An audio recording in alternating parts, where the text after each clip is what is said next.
Well, welcome everyone. For those of you who don't know me, I'm Dr Hartwich. I'm co-chair of the New Zealand Initiative. In my day job, I'm chairman of Belgully. I'd like to start by welcoming you all here today. I'd like to give my co-chair Tony Carter's apologies, and unfortunately he's unable to be in Wellington this evening. We had a function like this in Auckland last night, which Tony and I co-chaired. It's going to be an interesting exercise for us, but we'll manage our way through it. It's been a terrifically enjoyable process bringing the two organisations together, and I know many of you heard both Tony and me speak at our launch function last month.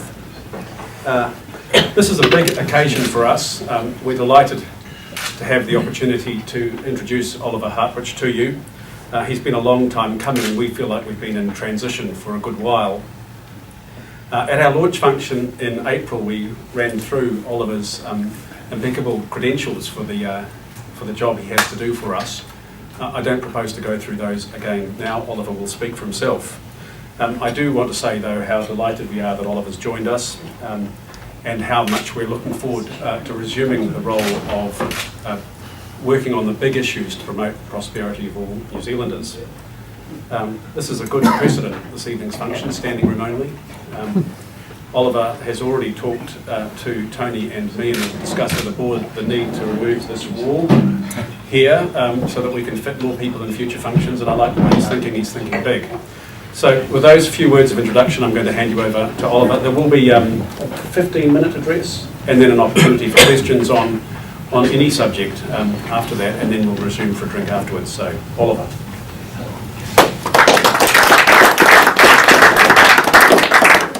Thank you very much, Roger.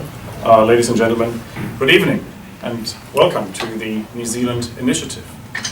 My name is Oliver Hartwich and I'm the new director of New Zealand's newest think tank.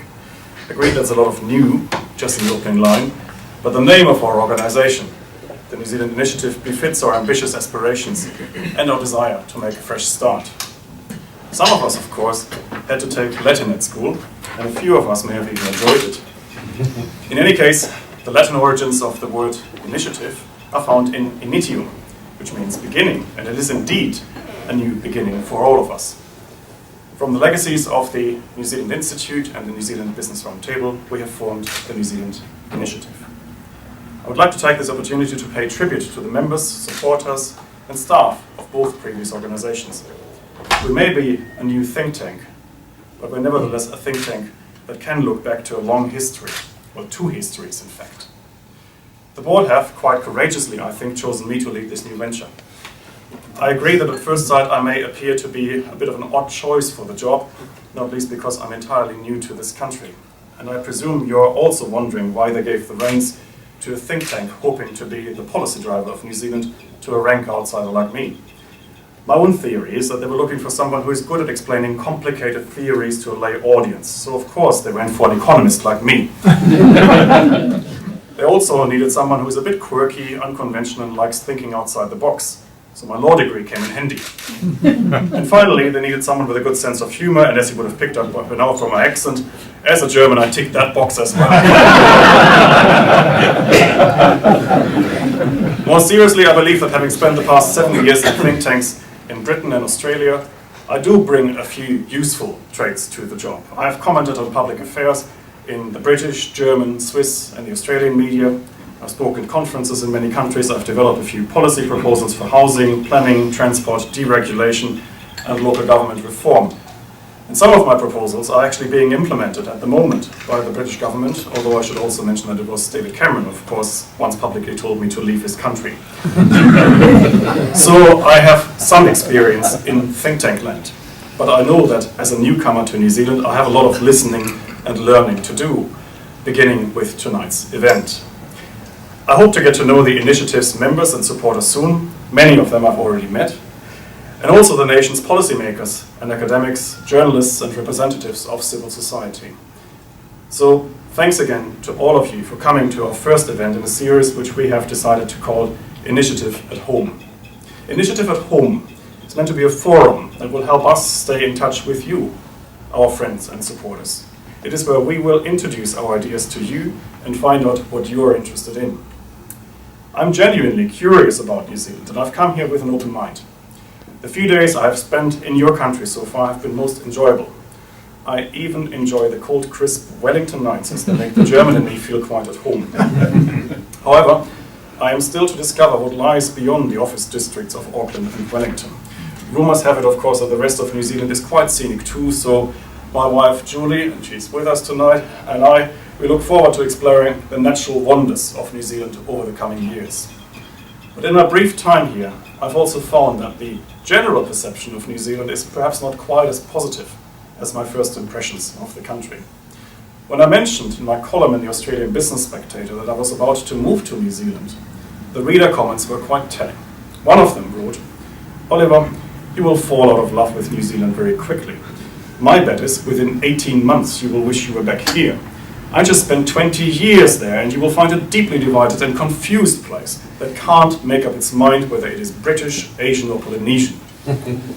Another reader was even more scathing. "You will find New Zealanders curiously resigned to poor economic performance. Most of the Kiwis that remain are not the ones with entrepreneurial motivations. Those Kiwis have already left." Sorry to all of you. Yes, these are just some condescending remarks from arrogant Aussies. At least that's what I thought initially. But then I arrived in Wellington and I found the same attitude right here. Really, just after arriving at our empty apartment, my wife and I decided that our even emptier fridge, if that's logically possible, desperately needed filling, and we went straight to the nearest supermarket.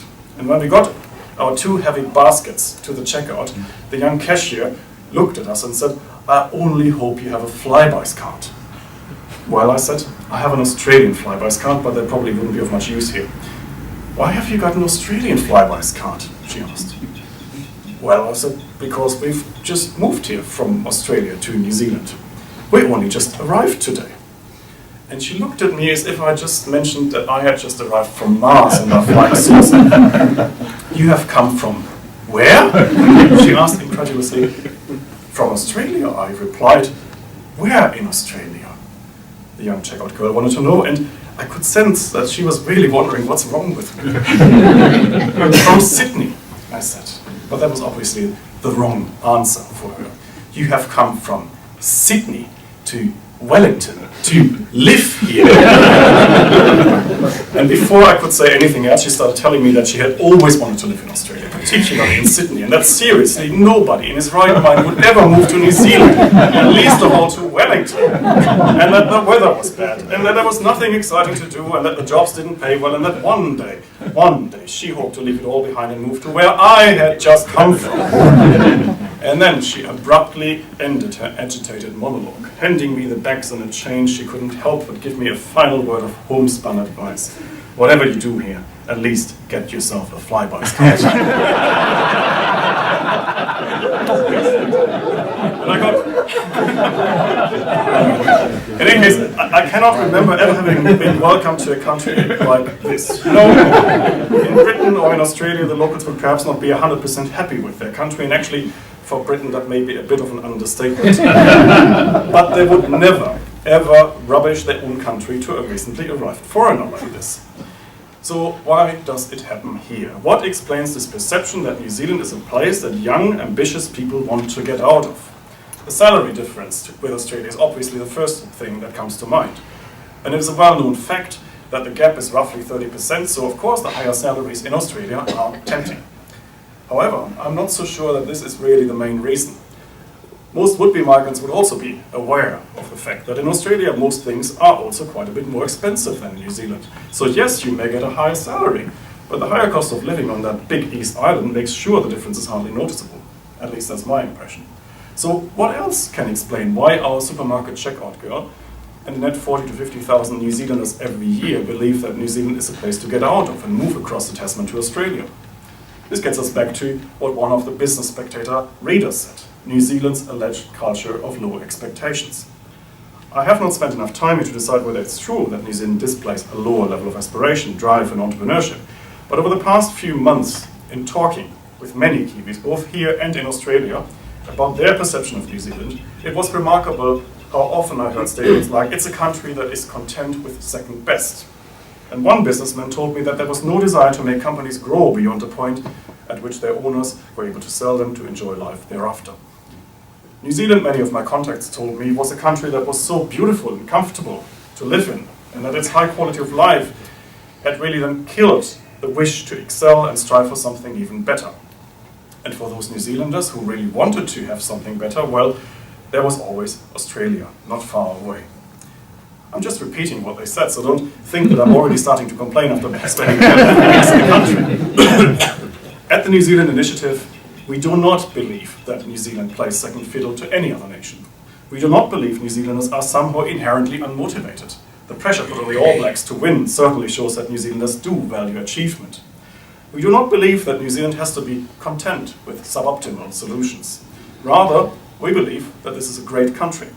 But there are things that can be improved, including the efficiency of its public services, the quality of its housing, which has bought a place, and the preservation and management of its natural resources. We believe that New Zealand belongs to the world's fastest growing economic region, the Asia-Pacific. In an interconnected world shrunk so much by technology, distance hardly matters anymore. But even if it mattered, New Zealand is in the right place, because the world's economic center of gravity is shifting. 30 years ago, the average economic transaction on this planet took place in North Atlantic, hypothetically of course, right between the centers of the Old West in America and Europe. Today, thanks to a pull from Asia, this hypothetical economic center of the world lies in the Middle East. And by the middle of the century, it will roughly be between India and China. New Zealanders don't have to go out to the world anymore. The world is coming to them. We are living in times of enormous economic upheaval, where the countries that once dominated the old world order are struggling under debt and demographic issues. The rising stars of the world economy in Southeast Asia are about to add 2 billion people to the new middle class. Have we even begun to ask ourselves what an opportunity this could be for a country like New Zealand? We are witnessing one of the most impressive growth stories in economic history, perhaps not quite in our backyard, but definitely in the wider region. We at the New Zealand Initiative believe that with ambition, luck, and the right set of policies, New Zealand can be one of the rising stars of the world economy in the 21st century. So I'm excited to be here, and I hope that over the coming years, the New Zealand Initiative will contribute ideas and informed analysis to political debate. New Zealand should no longer be a country in which a young supermarket cashier wonders why anyone would want to move here from Australia and pins all her dreams on moving away. Instead, let us make her dreams come true in New Zealand itself. So, with this, thank you very much for coming here again tonight. Thank you for supporting the New Zealand Initiative, and let us continue our conversation over Q&A and later over drinks. Thank you.